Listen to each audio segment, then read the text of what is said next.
All right. Rob wanted us on a quick trigger. We were going to huddle up before hopping in. Rob said, no, we're in. We're in. No huddle. First of all, guys, can we do an audio check? Just listen to these silky smooth. Me. I got a microphone. You guys sound amazing. I can't get over this. It's like, how bad did it sound in the last episode? it was just like you were screaming in you had road rage. I get really excited. You were in that hotel room without a microphone, and it was a lot. It was the pits.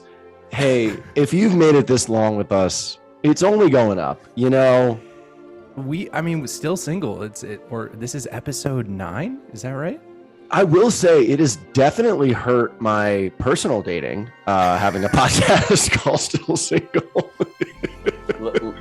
Alex, lower the volume just a little bit. Sure.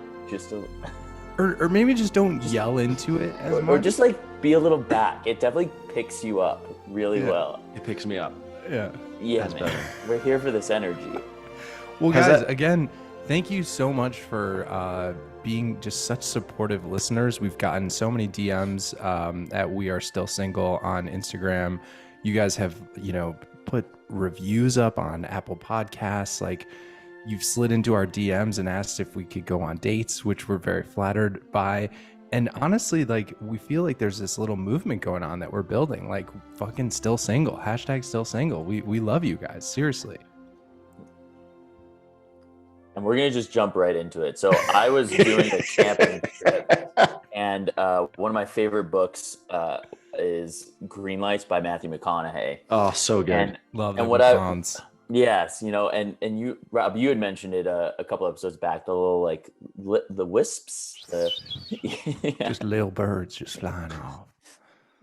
It really stuck out. But the one thing that really stuck out is that he references 3 times in his adult life having a wet dream. Oh, gosh.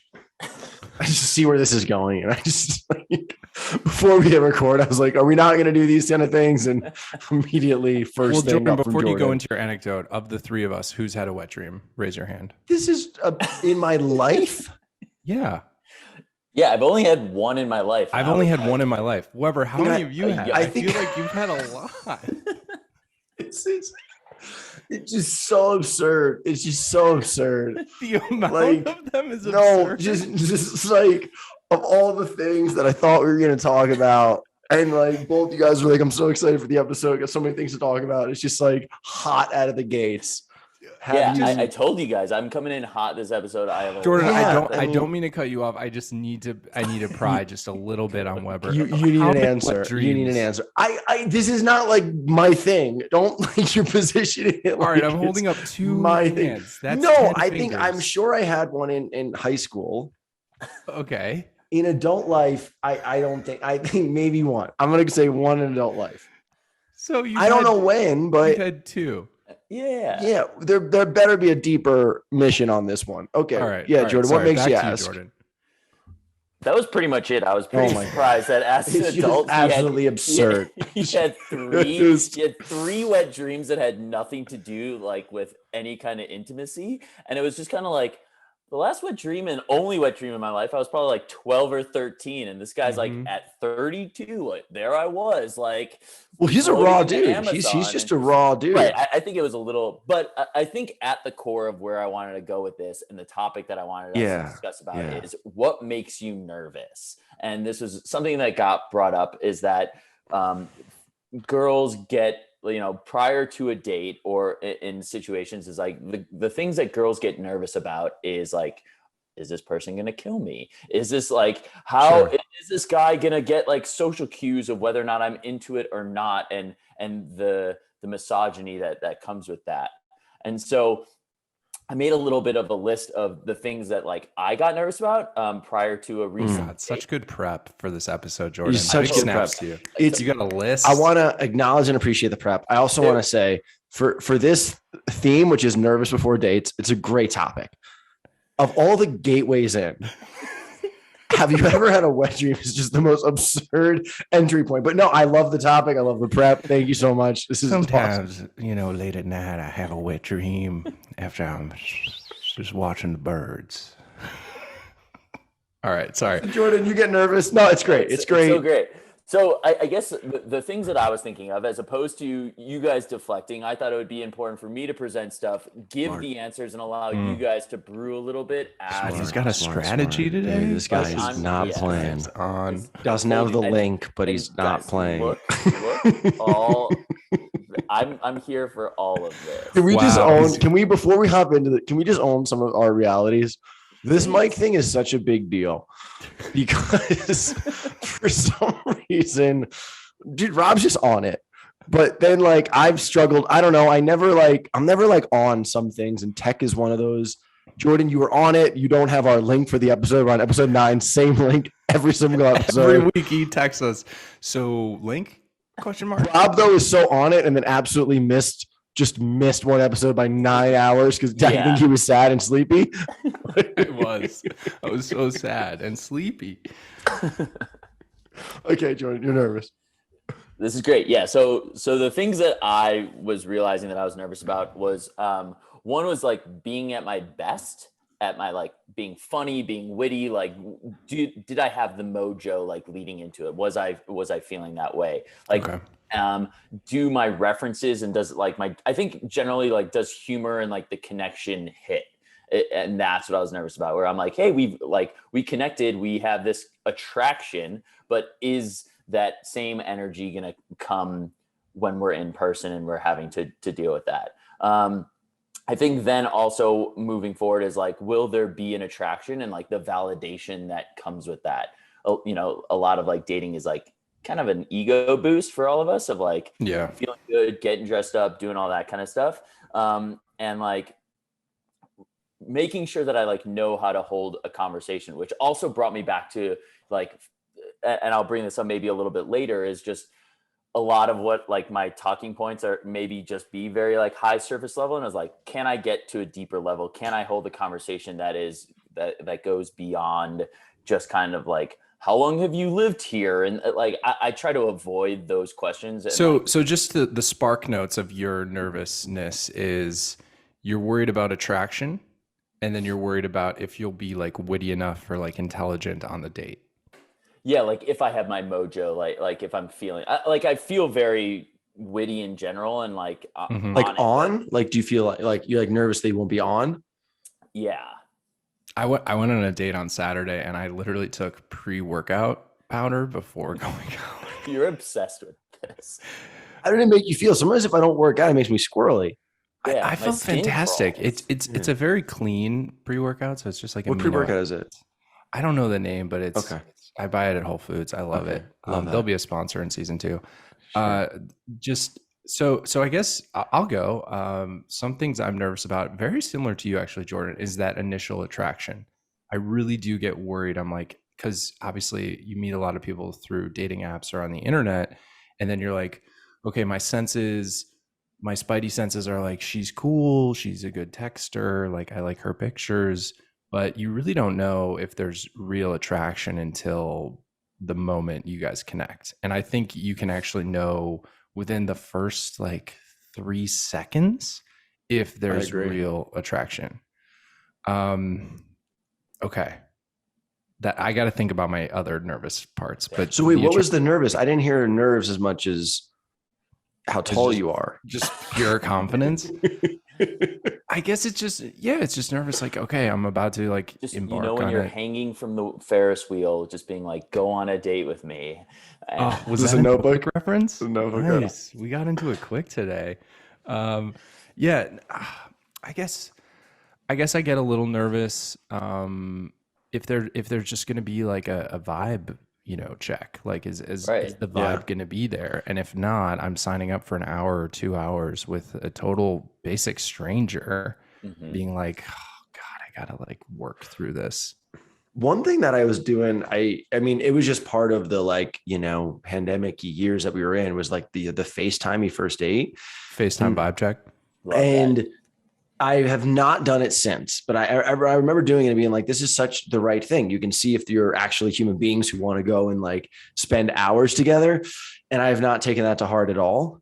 But I'll say I get more nervous on date 2 or 3. Date 1, I'm kind of at a place now where I am definitely a little nervous and I want to be liked, but I'm also a little just not exhausted, but just like, this is who I am. Like, you're either going to be about it or not. Like, I'm tired. I'm tired of like, I'm so tired. That doesn't mean like I don't want to like represent myself well, but I don't know. Date 2 or 3 though is where I get more nervous because now I'm like, all right, now we're gonna drop in a little layer deeper, and we're really gonna find out like, all right, do we dig each other and are there legs here? And yeah, I also get nervous on date like 3 or date 4 because then I'm just like, is that the date that you're gonna have sex? Is that why? Whoa. Is it, Rob? Good question. I don't identify as somebody who has sex on any certain date. Jordan, do you have a flow chart? Yeah. Well, it's more of an office joke because he talks about, he's like, you know, when he's going out with Holly, he's like, this is usually you like have sex, you know, and he's like, there is a funny like cultural, I've heard that in a lot of places. I wonder why that, I mean, and obviously there's no rules to this thing. People first date or months later or years later. The era of the Notebook. Sure. People didn't have sex until marriage. Right. And now I have many friends who don't have sex until marriage. Which I honestly admire. And now it's like you can just, you know, potentially you can have sex just right away on the first date. Wearing a hat or not. A hat, like the Notebook hat. Yeah, sure. Are we okay, let's bring this back. Bring it back. So where I'm at with this also is that I was listening to Esther Perel talk, and I want us to kind of go into this. So we're talking about nervousness, and we're talking about like, are we on, and what like works on that. So one of the questions that she asked, and I was very interested in thinking about, and I have a great example for this as well, is when do you turn yourself off and when do you turn yourself on? Like, so let's start with like, let's start with the positives maybe. Oh, let's go with the negatives actually. Like, when do you turn yourself off? Not what turns you off, but when are you not feeling your best? That, you know, so if like the other day I was trying to go to this event and had this, in my head, I was like, I'm going to wear this outfit and I couldn't find the pants. And so I like was so frustrated running around the house, couldn't find it. And so I just kind of like wasn't feeling about it. Like I wasn't worked up enough of like, this isn't what I thought I wanted to wear. And so, or if my, you know, I guess like if I was having a bad day or just like not feeling productive, I don't know if that like comes into play there. So I'm trying to think. Was this the date? By the way, is my audio a little bit better? You're so good. You sound great. You're nice. So good. Was this the date that or so, it wasn't a date, it was like you went to a pub or so it was leading into this event. So I was definitely like, yeah, I wasn't feeling good, didn't think like wasn't having a great hair day, couldn't find the pants that I wanted to wear. How is that possible that you weren't having a great hair day? That's so nice of you. Thank you so much. I could understand the pants thing. But I was leaving for a camping trip the next day. And so like I hadn't packed yet. And so there was all that I just was like not feeling, you know, and I was supposed to go with a friend to this event and they bailed. So I'm just like, cool, I'm showing up solo to this event right now. And so is the question like, how do you kind of like prep yourself or kind of pump yourself up before a date? Well, no. So I guess I'm just trying to ask, and maybe this is a poor question. We can talk about the positives of it, but there's two sides that Esther Perel brought up of the fact of like, there are times that you can turn you're just lost in a zone where you're just like, hey, I'm, you know, the most attractive person can come up to you and be like, Rob, your eyes are beautiful. You're so tall. And Alex, your smile and your teeth, it's amazing. But like, because you're turned off, like you have turned yourself off, you're like, hey, I don't have it. Like it just might not resonate the same way. And that it might not resonate here at all, but. Well, I mean, if I'm hearing correctly, I think like you're going to have days where you're just like aces. and you're like, you look great, your hair is great, you feel great, you had a productive day, you had a workout, and you're just on it. And those are awesome. There's also, I feel like, an odd pressure in those situations of like, because you're feeling on or you're going to a cool event, like you want to meet someone, and maybe that's like networking business, maybe that's romantic, but there's like an odd pressure. And then there's definitely days like I had a meeting and I like, this is so in the weeds, but it's funny, I guess. I shampooed and conditioned my hair, and I don't always do that because I have little light, hair. And so when I do it, sometimes it just gets, sometimes it gets kind of like wispy. So I did it, and I put on a suit, and I like walked. I had to walk like kind of fast to go to this restaurant. It was like a little ways away. And I came in and everyone was kind of like doing double takes at me. And I was like, I must look good. And then I went to the bathroom, and because of the wispiness of the hair and the wind when I was walking, dude, I was comically like, I looked like Kramer, or like, dude, my hair was just Ace Ventura. Yeah, I was just like, dang, man. But I have those moments when, have you ever been out for like a night out on the town and you're like, man, I fucking crushed it tonight. And then you get home and there's like a big piece of food in your teeth and you're like, no, this has been here the whole time. I always love those people that don't care. And they're just like, dude, you have something in your teeth. That's me. Well, I appreciate that. You should do that. That is a friendlier thing, even if you're not that close to someone, to just be like, you don't have to be like, hey, look, so-and-so has this. It'll be like, hey, just a heads up, you have a little food in your teeth. There's something. Yeah. I think that's like caring. That's like caring for your neighbor. Love thy neighbor as thyself. Right. Very respectful on that side of things. In the Bible. So I guess, do you guys have anything besides that may turn yourself off, or what do you do when you turn yourself on, I guess? Like, and so for me, going into that event, riding on my bike, listening to music, like my e-bike, hyped me up. And when I arrived there, I was like, I'm aces. Like, I'm feeling awesome. That's right good. Now. It's kind of like your ace up your sleeve. Like, what do you tap on your power to like get it back?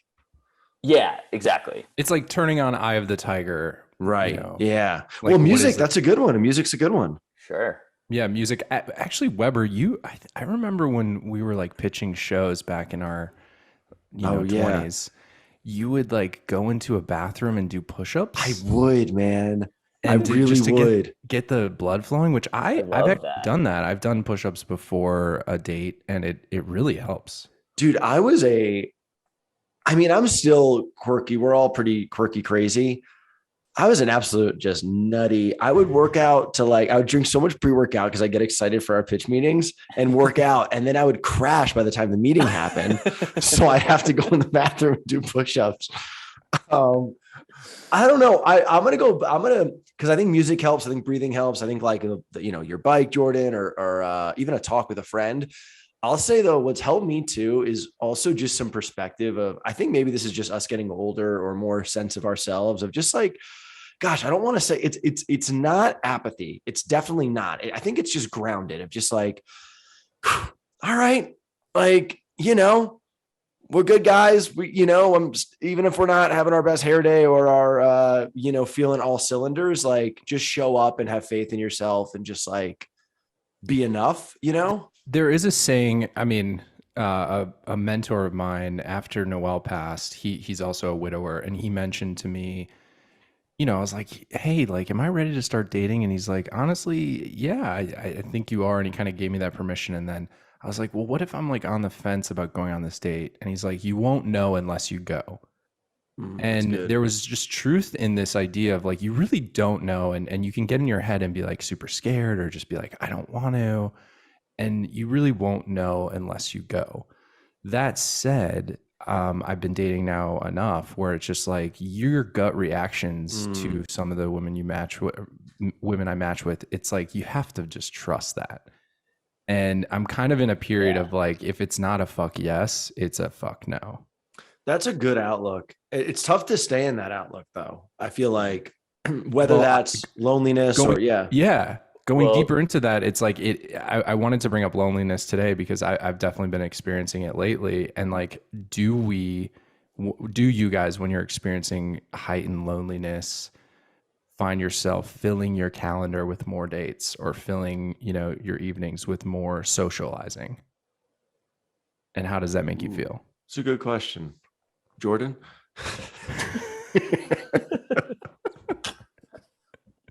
Deflect.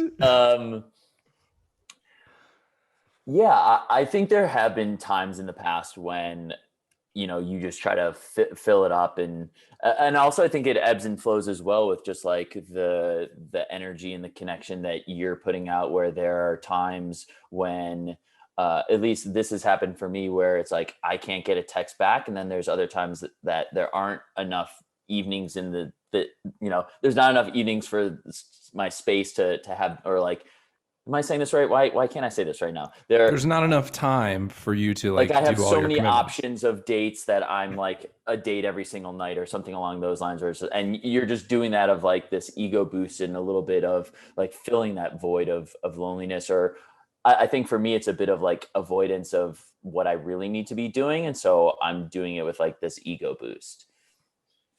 Yeah, I think that's very real. I mean, I'm going through an interesting where, oh man, there's so much of it. Like my loneliness will sometimes come up in traveling, and I've like met good friends along the ways. I'll like someone's go to a ninja gym or like something like that, but I'm, trying to find more peace. And I really just feel like called to it in this chapter of life to just like, you know what? It doesn't matter. Even if I'm in like a cool city or whatever it is, just like, it is okay to just like not get depressed, but just like, it's okay to just be in your hotel and just like work on stuff or go to bed early and not feel like that's sad.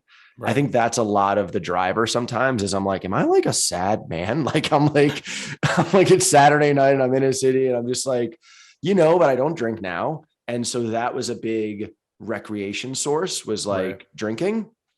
So I'm still looking for that recreation, but yeah. Like last night I like cozied up with like a book, and I was just like, I'm just so cozy right now. I'm going to read like 10, maybe 20 pages of my nonfiction book. And I was just like, this is okay. I did spend an hour scrolling on Instagram. Yeah, and you wrote a long like caption about that too. I did. Yeah. Cause I was just like, I'm sure so many people feel intense loneliness, especially at night, if you don't have somebody to say goodnight to. It's just when it's quiet, like there's no more distractions. The work is over. The pings are done for the day. And it's just like, you're just with yourself. And I think loneliness comes up. And so this is a great transition, because this is something that we've talked about a lot. And Rob, you mentioned this. And so we talked a lot about different seasons of life. So I want us to take an exercise right now and talk about what season of life we're in right now. So Rob, if you want to, talk about being a little bit more lonely or something along those lines, like feel free. But what I realized, and especially with this viral video going on, and getting a lot more DMs and not being on dating apps, and that when I'm out and about or getting certain DMs or finding, seeing certain people, is that I'm kind of shooting my shot right now on the amount of times that I've seen people be like, I'm so glad you sent that DM. And now we're living together and we have a family, and we're like, just taking that shot, just taking that risk and being like, hey, if there's connection here, great. And if there isn't, that's okay too. At least I like explore that for a half a second. Because if there is reciprocated interest, then it's like, okay, let's play off of this. Let's see if there's interest, as well as like being out and about and meeting people in the wild. So where I'm at right now is that I'm just, I'm open to seeing and just like taking maybe a quote unquote risk, that maybe I'd be more hesitant in the past, where I'm just like, I'll say what's up and let's see what happens. So you're in like the shooting my shot season. You've got a quiver of arrows and you are just shooting your shot. Pew. Great analogy. Sure.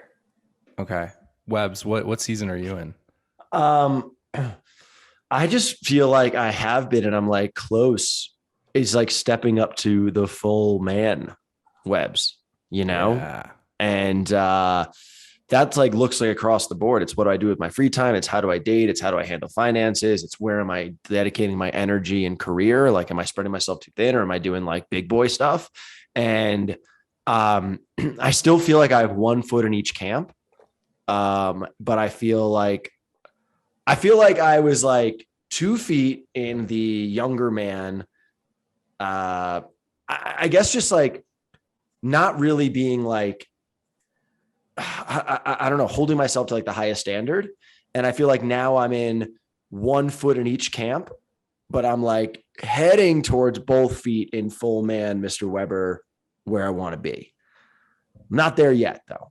Not there yet. I just can't even picture calling you Mr. Weber. So you know what? There's a man who gives me advice every now and again. Great man. And he said to me, this is back in like December, dark Christmas. I got COVID. I celebrated Christmas alone in my dad's place without him there. My parents got divorced. It was just like all the surreal elements of like darkness were like, and he's a pastor. We met in through a really incredible way. But every now and again we have talks. And sometimes this is like, I know a tangential story, but whatever. Sometimes I don't want to engage with him because every time I talk with him, it's very much like holding yourself to the highest standard. So sometimes I'm just like, I don't want to do it, man. I just want to like eat snacks and go on my phone. Like I don't want to have a talk, right. But it was so dark over Christmas that I was like, all right, man, let's do this. And he basically just said, he's like, you know, are you the man for Mrs. Weber? And when he said Mrs. Weber, that like hit a little different than anything I'd envisioned in my life. So I guess that's where, yeah, I just feel like I'm close to being it, but I'm not there yet. So that's the season I feel I'm in. Just following up on that, like, do you think Mr. Weber will come when Mrs. Weber comes, or will he kind of, because my friend Dana, I had her on the Single Girl Dad podcast, and she talked about this idea of, because I was like, yeah, I'll be ready like when that person comes, like that person will make me ready. And she's like, I don't think it works that way. I think you have to be ready and then that person comes in. Agreed. Okay. So Mr. Weber will be. So you're in like a cocoon phase of building towards. I feel like I'm coming out of the cocoon. Ooh. Yeah. Okay. But I'm not full butterfly. Okay. Have you been seeing a lot of butterflies in the wild? Anybody? Sometimes. I've been seeing a lot of butterflies, and apparently that is a sign of transformation. That's beautiful. That's the universe telling you that you're transforming. I've actually seen a lot of hummingbirds. Oh. And that's a sign of, I think you're on the right path or like, Jordan, have you seen any animals? I was trying to make I've seen a lot of deer lately. And I was trying to make like a Bambi joke, but I don't really have anything there on that. I think it's great. We're all seeing natural creatures. Rob, natural. What season of life are you? Yeah, where are you at? So I have a big announcement, and I was going to save it till the end of the episode, but I think we're there. I am going to go on a no date September fast. Wow. And I'm going to focus on creativity, on output, on my daughter. I love it. And the season I am in right now, and I sense it, is some dating apps have been downloaded. Some dates have been gone on, and I just don't want to fill my time with that. And I don't think it's serving me. So the season I'm in is just like lean into more creative, Rob. You know, Bobby Westside's going to take a little break. Just power date for the next 6 days. I do. Yeah. I mean, so that's the big announcement. If anybody wants to join me, you can join me on the no dates on the dates or the no dates the last 6 days. Or does this make anyone else want Rob so much more? Just that he's so much more. I just know it's going to be like, come October 1st, I'm waiting for you. October will be a great month. No, I think September, I just need to like be okay being alone at night and like not try and search for. That's a good thing. Yeah. Filling. Yeah, it's a good thing. That's awesome. And good luck with it. And so the text messages over under. You think I'll make it is going to be quite interesting. Rob just being like, I'm just fiending. You think I'll make it, or what do you guys think? I do. Sure. You'll make it. You'll make it. Yeah. You're gonna be Nice. great. I think it'll be probably like everything. It'll probably be the first week and the last week that are the toughest. Right. And then Sure. in the middle, you kind of find your groove. Yeah, maybe I'm workshopping that, but yeah. And so another thing that came up, because I was out and about having a lot of my conversations now, because people know that I have this podcast, and it's also something that I'm like interested in talking about very much so, like talking about season of life, is like talking about dating and relationships and people's experiences. And what I kind of paused in the middle of a conversation last night, and I wrote this down, was knowing how to search the right thing when it comes to a partner.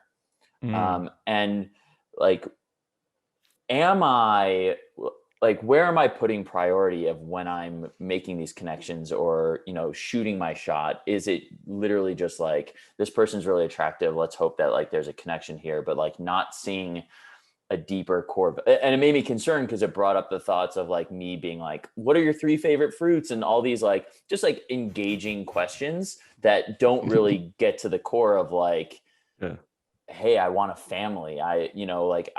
My niece and nephew is like, you know, the loves of my life right now, that I like care so much for them. Like I have photos of them in my journal that I look at every single day. And like, I can't wait to go to my niece's like birthday party in October and see them again and all that kind of stuff. So I just like paused and was like, am I searching the wrong way? Like, do I even know what I really want or how to find that thing? And maybe that's where that struggle is. And so, you know, Alex, hearing your stage and all that, just curious to hear your guys' thoughts there. Was that part of the, if we're in the trust tree, the psilocybe journey? I mean, I guess that like it all comes in full of that. Yeah.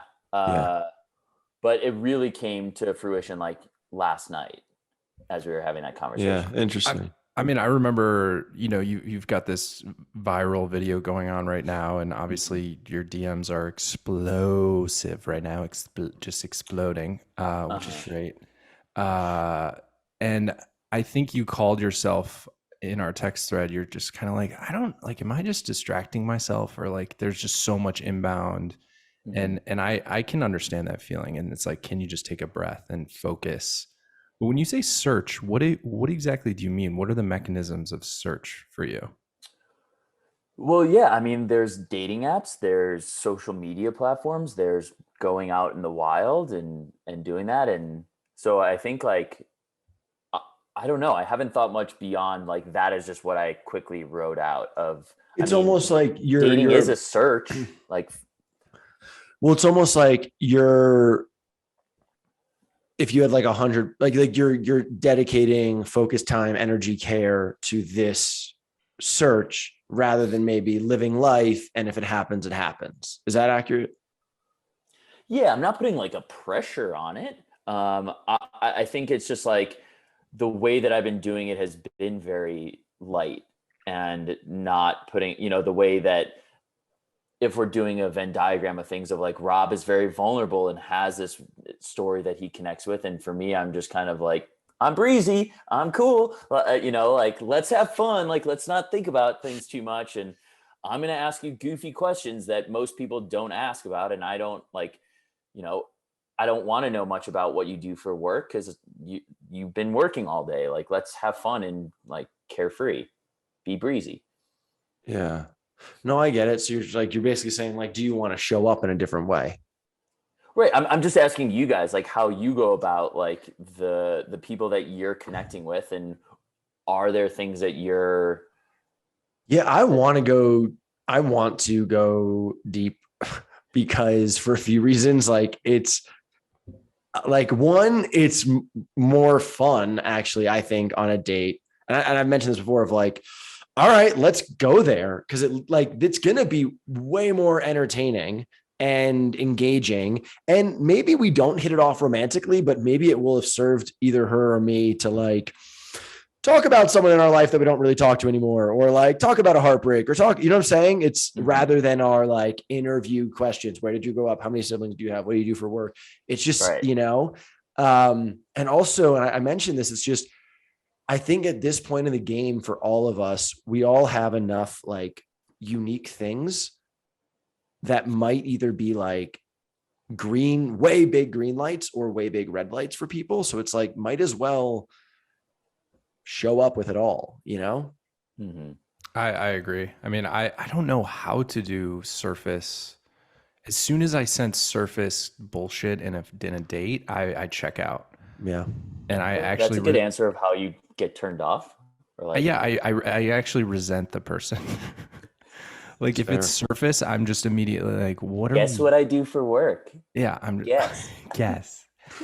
Just guess. I had someone tell me that they thought that was very funny, and also maybe Rob was being mean, but that it was very funny.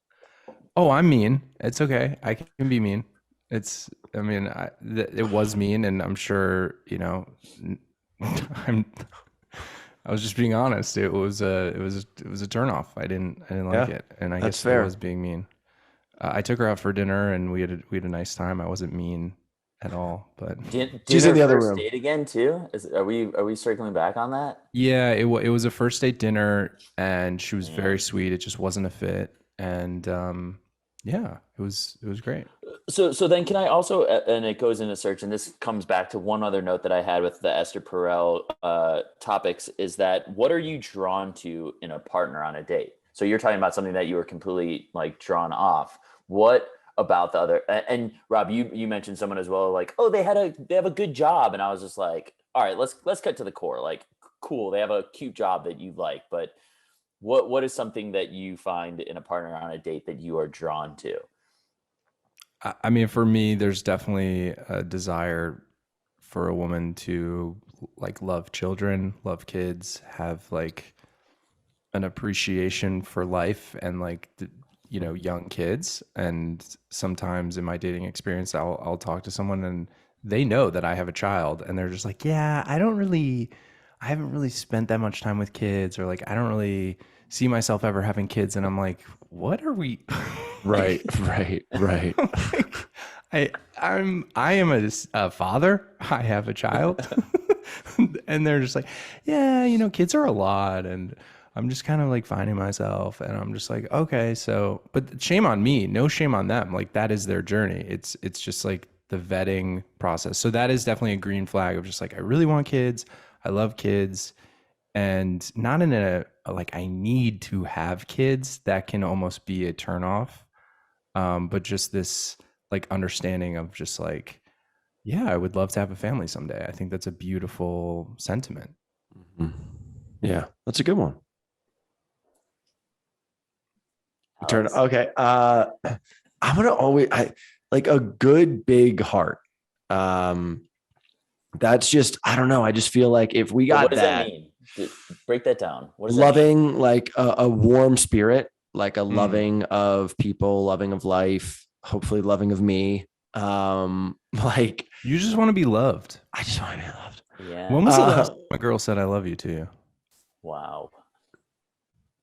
In my mom count or your mom does not count. Even though I love your mom. You know, I have dated someone in the last year where I think we got really close to that point and we kind of like circled it, but I think neither one of us wanted to like cross what that might mean. Yeah.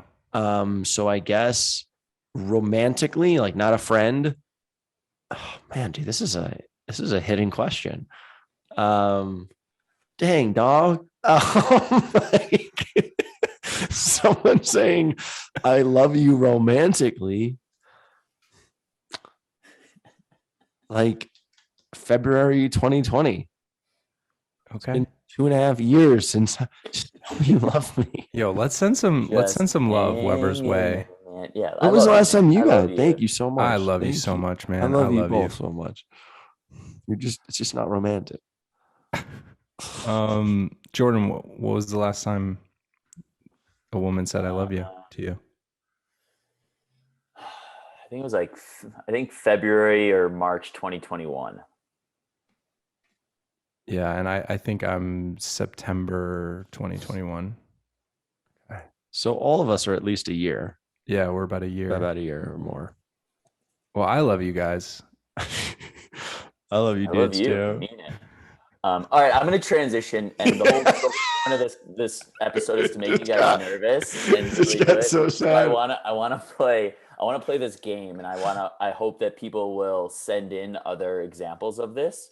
And I guess the idea is just like whether or not you agree or disagree with this sentiment. And this is a trending thing that's going on, especially mainly on Twitter. And so it's like the sluttiest thing someone can do.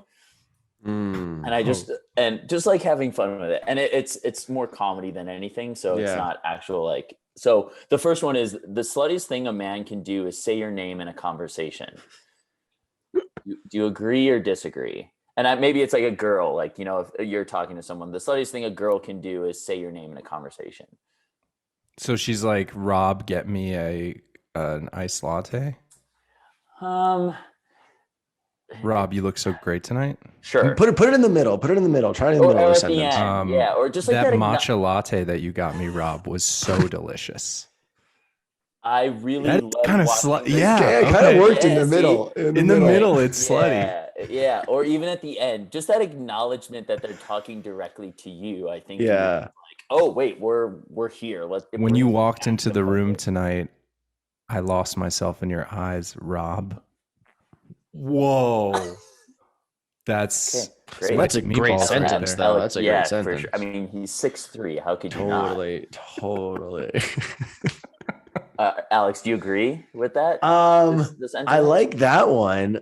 I have a lot more. Yeah, go through them. Go through them. Okay, I'll let you know. The sluttiest thing they can do is read the book you recommended. So sluttiest thing, just what I'm understanding, is like they do something that's like it just like now you're swooning. You're a mush ball. You're so into them. Yeah. It just gets you. Yeah. You go 6 to midnight when that happens. Okay, I got one. Well, no, okay. I have this list. Keep going. I don't think I recommend enough. Get sluttier. Sluttier. Wait, yes or no? The sluttiest thing they can do is read the book you recommended. Yes or no? I don't think I recommend enough books, but that'd be a good one. I don't think that's slutty. I think that's really awesome. That's a great way to connect with someone. Yeah, no, but so then that's a yes. Okay, it's a yes. Slutty. Can you just change the words? Can you just change the word slutty? It's so confusing. Okay. I love the confusion. I love this. The nervousness is what we're here for in this episode. The sluttiest thing a woman can do is play the bass. Skip. Not slutty. Okay. The sluttiest thing a man can do is have nice hands. I've heard that a lot. I've had my hands critiqued many times through. Just for our listeners, so Alex holds a lot of tension in his hands, and he tends to get this rigor mortis, almost like squeezing tiny limes with his fingers. Or like trying to hold a bunch of marbles in between his fingers, if you can picture that when he's talking. Dude. It's so beautiful accurate. Fingers. I love your fingers. It's like so accurate, man. A lot of people have said it to me, man. Cracking. People have said it to me. It's just like I don't know what it is.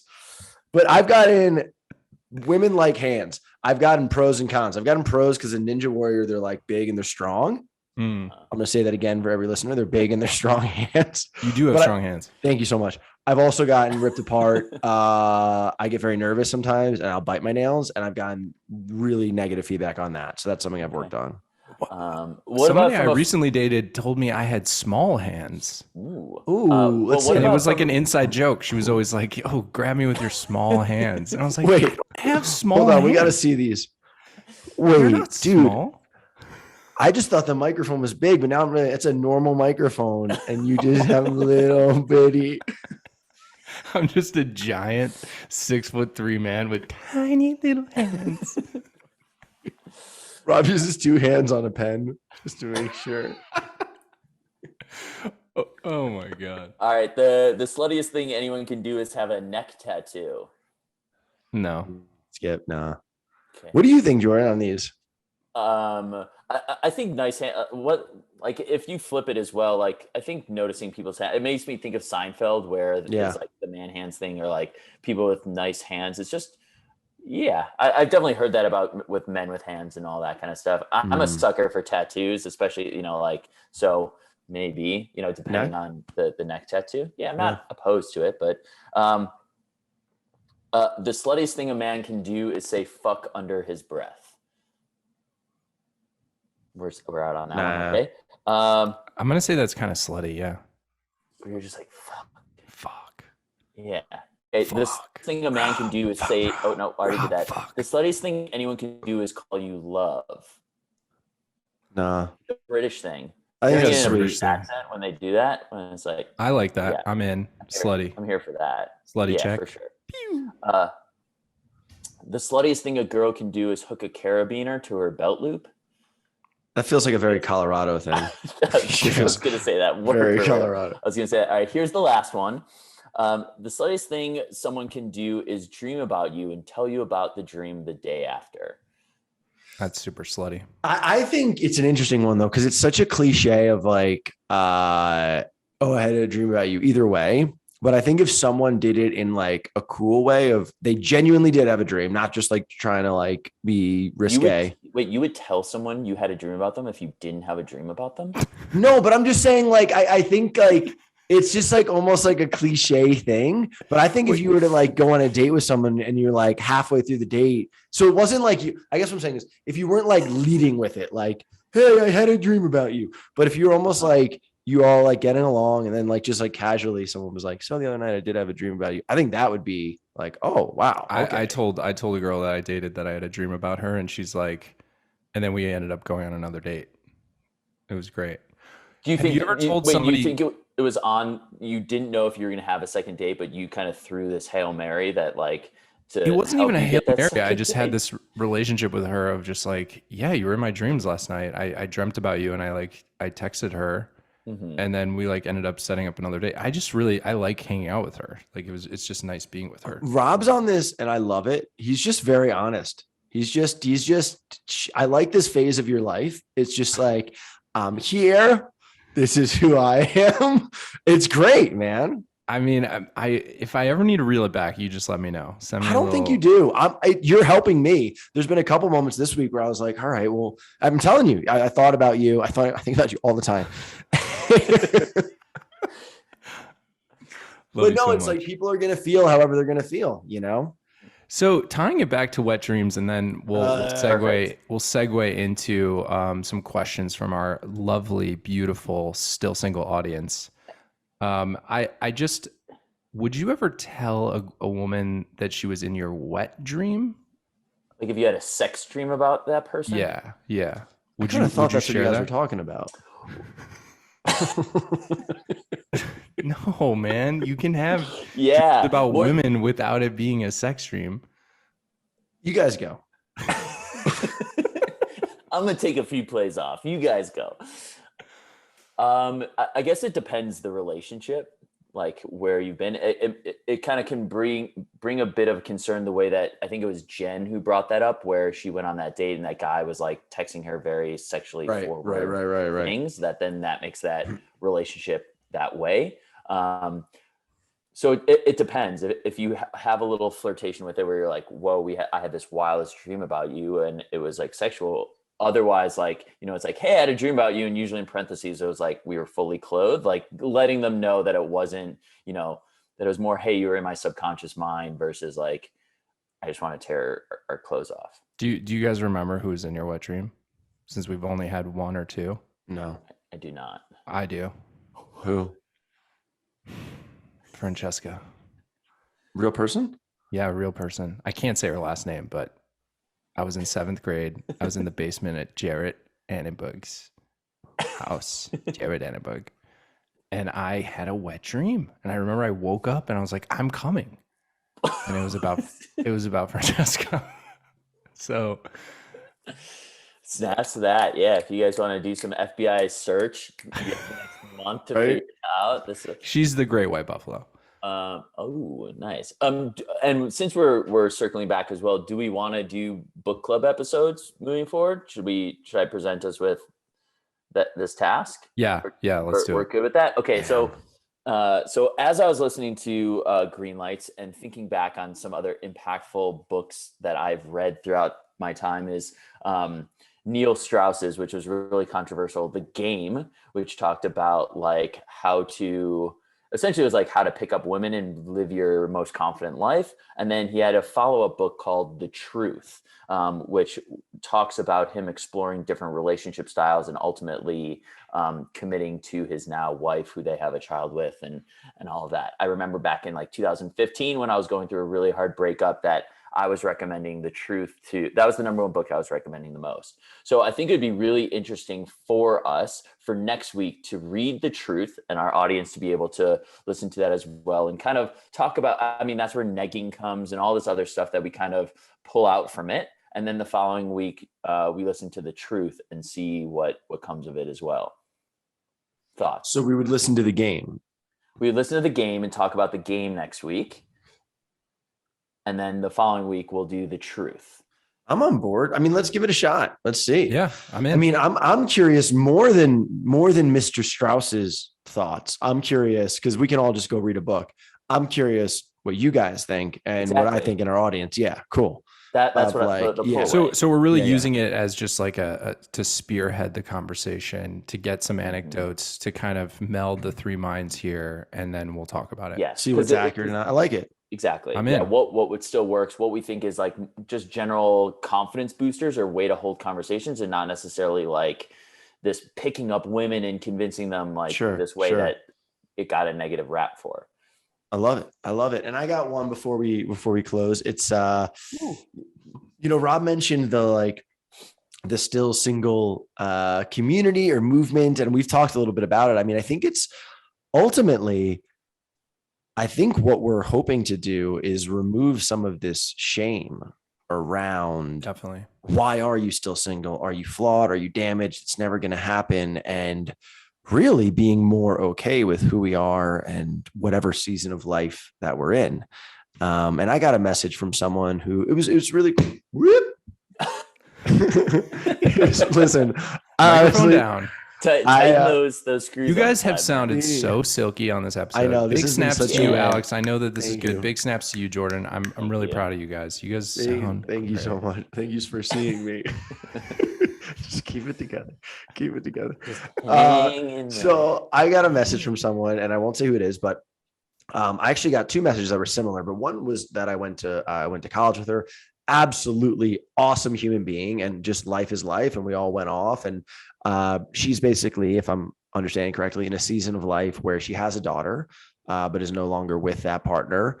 And so entering, quote unquote, the still single jungle with a daughter. And I know, Rob, that's something that you're into. I'm totally into having a daughter. You're so into it, man. I'm so into it. But I guess I guess there's really not a question except maybe like what we would say to that person. So I'll go first and I'll kick it to you, which is just that it's kind of my thesis now, I think, is just you are who you are, and we are just not going to be for everyone. And there's almost just like so much relief in just owning that and like going into the date exactly who you are, representing yourself, who you are, because you're either going to be loved or not loved. And though it sucks to be not loved for who you are, it is okay, because the people that do love you for who you are love you so deep and thorough that it's more than you could ever want. That did feel good. It felt good. That was really good, man. Yeah. Did you script that out before? No, it felt so pure. Wow. That just came from the heart. That was honestly, I love that. All right, let's end on that, and let's go into some questions. Yeah, please. Okay. More than anything. First of all, Jordan, thank you again for bringing the heat this episode with just games, with lists. Like, fuck yeah. All right, let's see if this plays. Hey, my name is Erin. I'm 32, and I am still fucking single. I have two questions for you guys. The first is, do you use any power moves, or has a woman used any power moves with you that you still remember and think about? So, for example, sometimes I will cold call a first date on my way and just be like, hey, I'm on my way, looking forward to seeing you, meeting you, whatever. And I think the way he responds to that tells me a lot, like whether he answers or doesn't answer, or whether he calls me back or texts me back. It kind of tells me a lot. The second thing that I'll do sometimes, and this is, I guess, a little bit more negative, is I will make sure that I pay or at least like split the bill if I know I don't want to see somebody again. I know I don't owe anybody anything at the end of a date, but that just kind of helps make it like a clean break, I think. So if I know I don't want to see them again, I'll just make sure that I. Yeah. It cut off. Yeah, Here. we get it. I Yeah. thought she was talking about like a stone cold stunner, or like, body slam type of power move. But I'm just, have you ever just pile drive someone on a first date? I just pile drive date one. Aaron, thank you so much for that question. great That was questions. really lovely. So I guess the two questions were power. What is a power move that a woman does that stands out to you? And then second question was, what exactly? I think like maybe closure, or how do you end something, or Like, what do you feel about, splitting when I do agree on the second part, is that if we split the check, or if I'm like, yeah, you can pay, it's kind of like, we're not doing this again type of thing. And it's a little respect of like that kind of split. All right. So intense. let's start power moves first. Okay. I think that's a great power move on her Agreed. end.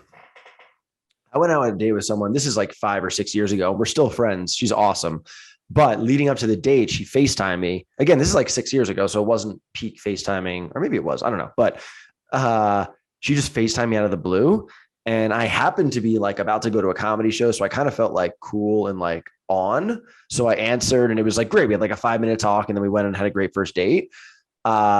But I will say I had like the insecure part of me that didn't want to answer the phone. And so I think that's a power move. And I also, if a woman, like, I really do like planning and being assertive and like, decisive and showing thoughtfulness ahead of time and all that good stuff. I will say that if a woman just like casually does something and it's not the biggest deal, but it's just like, we were going to go for ice cream, or we were going to go for a drink somewhere, and she just like got it, like went up to the bar and just grabbed the drinks and came back. And like, it's more of just, or like was even like, oh, no, I made a reservation. We're going to this place. Like, it's going to be cool. If it was just like a casual, like, it just shows a lot of, I think, independence and thoughtfulness and like, oh, okay. Like too. We can be like partners in this. Mm-hmm. Yeah. Yeah. I would agree. Like, the intention of like, hey, I made us a reservation at this place, not for a first date. Again, I think first date, it's that balance. It's that like ballet dance of like, who's going to take the lead. Cause if it's like too forceful, or this is where we're going, it's kind of intense, but it's a dance. It's a dance. But then by the second, third date, it's like, yeah, I love the initiative. I was dating somebody earlier this year, and it was just like, every time we'd hang out, she's like, I don't care what we do, whatever you want to do. And I was like, okay, I'm into that, but like, what do you want to do? And it just kept happening, where I was just like, well, okay, I guess I need to like make the plans every single time. I'm not being mean. Am I being? No, you're not at all. I think all. That's important and almost like frustrating, where it's like, I appreciate you being like, go with the flow or being breezy, but at the same time, like, we're breezy. Every night I'm breezy.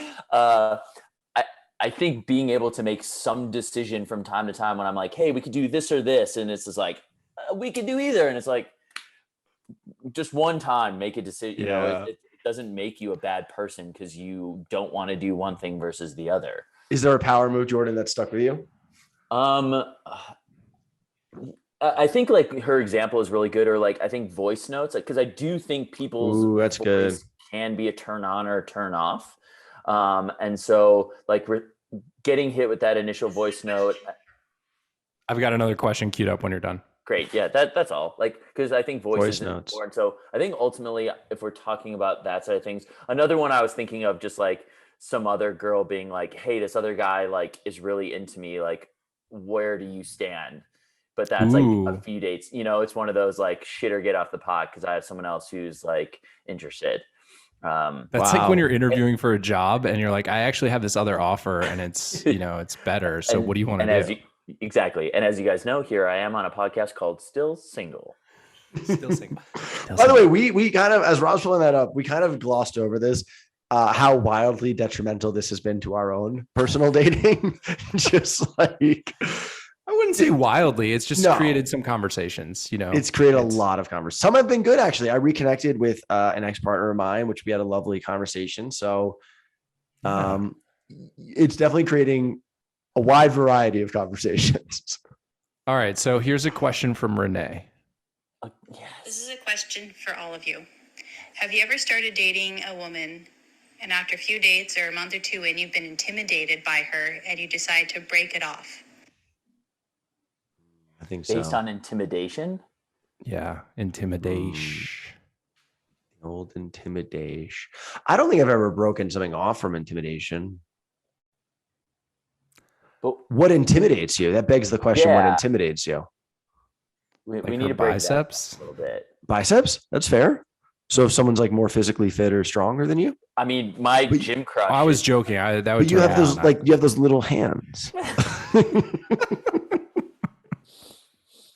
I love a good female bicep. That's like such a great muscle on a woman. You want to shoot? We're a visual platform. We're a visual platform. I would say probably the best biceps platform. in the group is going to go to Jordan. No way. Jordan's just Weber shredded. It's Weber. No, I'm like like sports strong, but you're just shredded, man. Nice, dude. Keep at it, man. You're a professional athlete. Keep at it. Just more. I'm week 3 of weight training. Give me 5 You more look weeks. good. You look good. This is the most physically fit I've ever seen you since I knew you. Thanks, man. Dude, you got so thin when you were really sad, and now you're coming out of it, but you kept the thinness. Dude, the post-breakup depression is real. Like if you've been in a breakup, you know, you lose weight, you stop eating. Can we do though for you? Are we setting fitness goals in this month also? Can you like just hit like 2 a days or do something where you're just like doing those like transition videos on TikTok? Wait. I just want to honor Renee's question really quick. Do we not get intimidated by women and then break it off? Okay, so what intimidates you, Rob? You said fitness. If someone's more fit than you. No, I was half kidding. Like I think that's actually more of an attraction. I would get a little intimidated if I felt within 2 or 3 dates just like a pressure to communicate constantly. Is that, I don't know if that's intimidation, but that's definitely something where I'm like, oh my God, if I don't text her back like within the next 30 minutes, I'm like a bad person. That's not healthy. And that the intimidation comes from the pressure of like, where are things going? Does that make sense?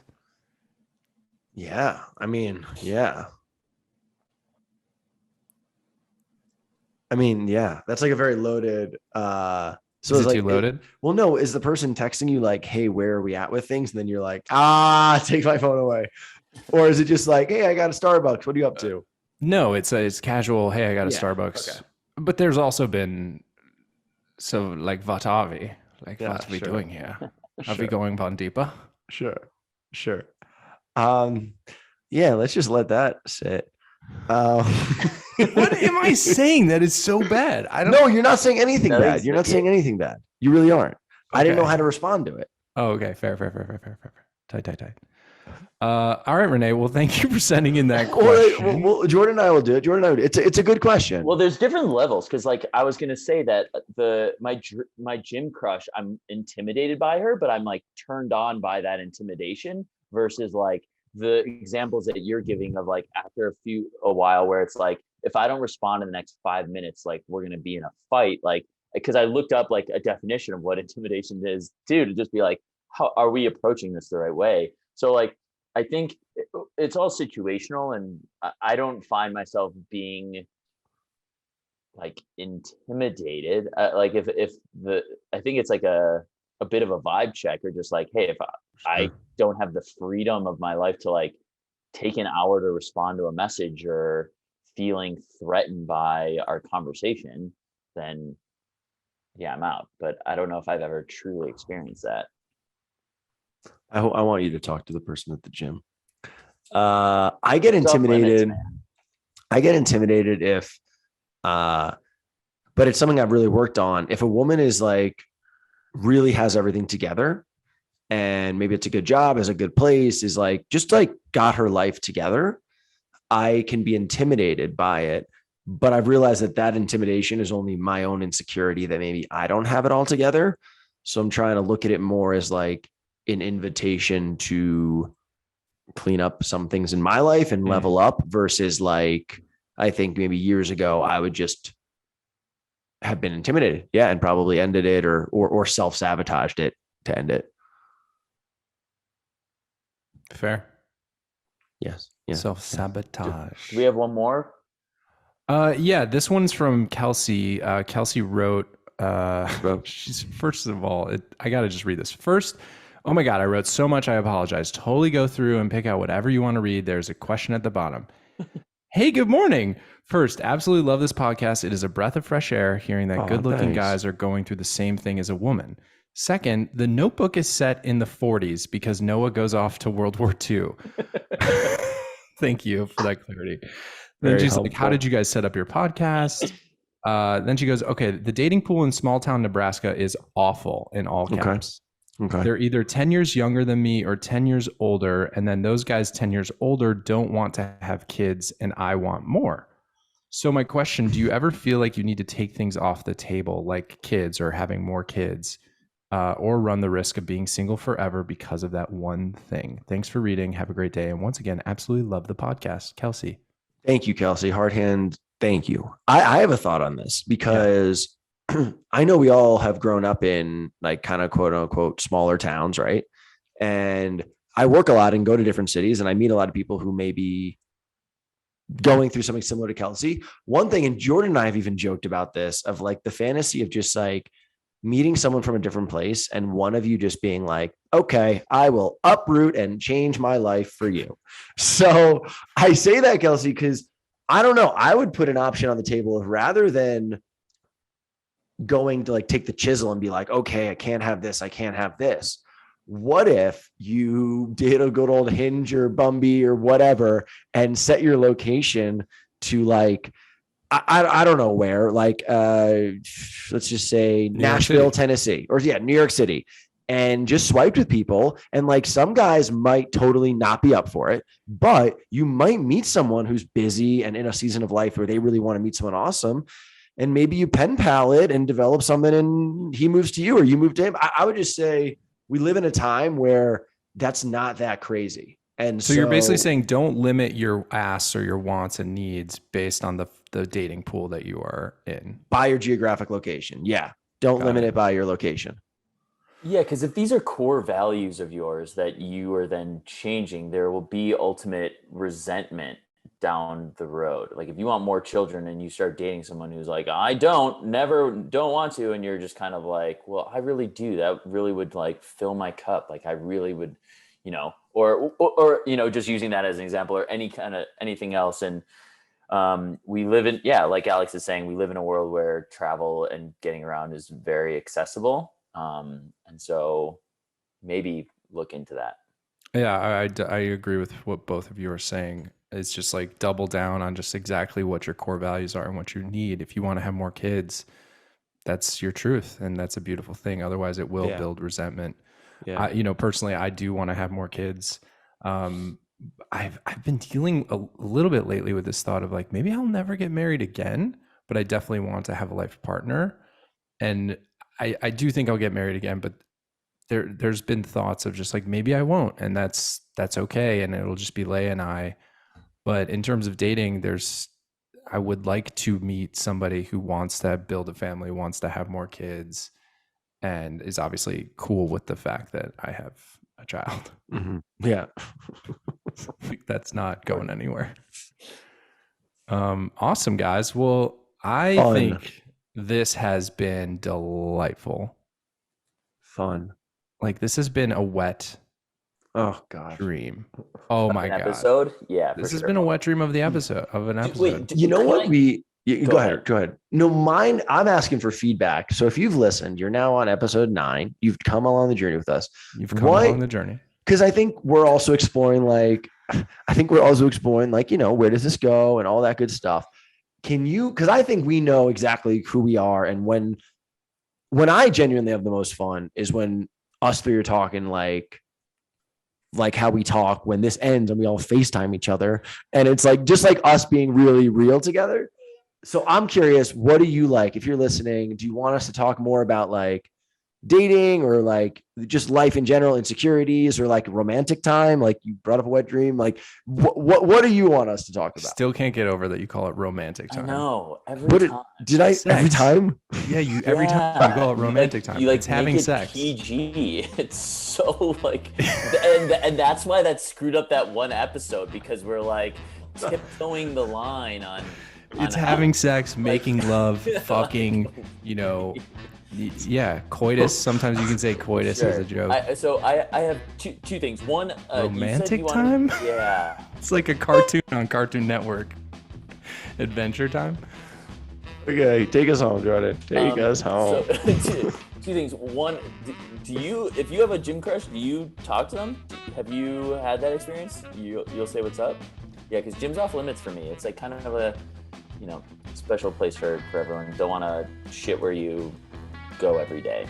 But, and then to go off of Alex's point as well, if you guys want to also send in more the sluttiest things someone can do, and we can keep playing that game if you like that, please, let's have fun with that. I'll keep scouring the internet for more of those. Yeah, seriously, guys, thank you so much for listening. Thank you for the DMs. We read all of your DMs if you send them to We Are Still Single on Instagram. You can also find us on TikTok at Still Single Pod. We're posting some more videos on there, some snippets from our episodes. We're also, we've gotten a lot of requests of can we watch the podcast live or watch the video of the podcast? So we're working on maybe setting up a YouTube channel where we'll put out longer episodes of the full recording. Yeesh. And lastly, if you can just take 2 seconds to go to Apple Podcasts, write a quick review, leave that 5-star rating. It really helps us get bumped up in the algorithm and get more listenership. Bumpies. So thank you guys. I'm at Single Girl Dad. You can follow Jordan at Jordan Kahana and Webbs at I'm Alex Weber.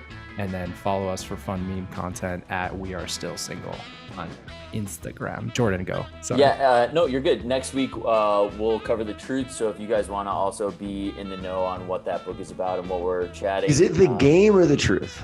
The game is next week. Okay, so you keep saying the truth. Did I say the truth? Yeah, it's gone interchangeable every single time. So the game. The game is next week, and then the following week we'll do the truth. Okay. Amazing. I'll send you guys the links for it. The game. The game. Listeners, the game. All right, much love, guys. We'll see you next week. We love y'all. Love you. Mean it.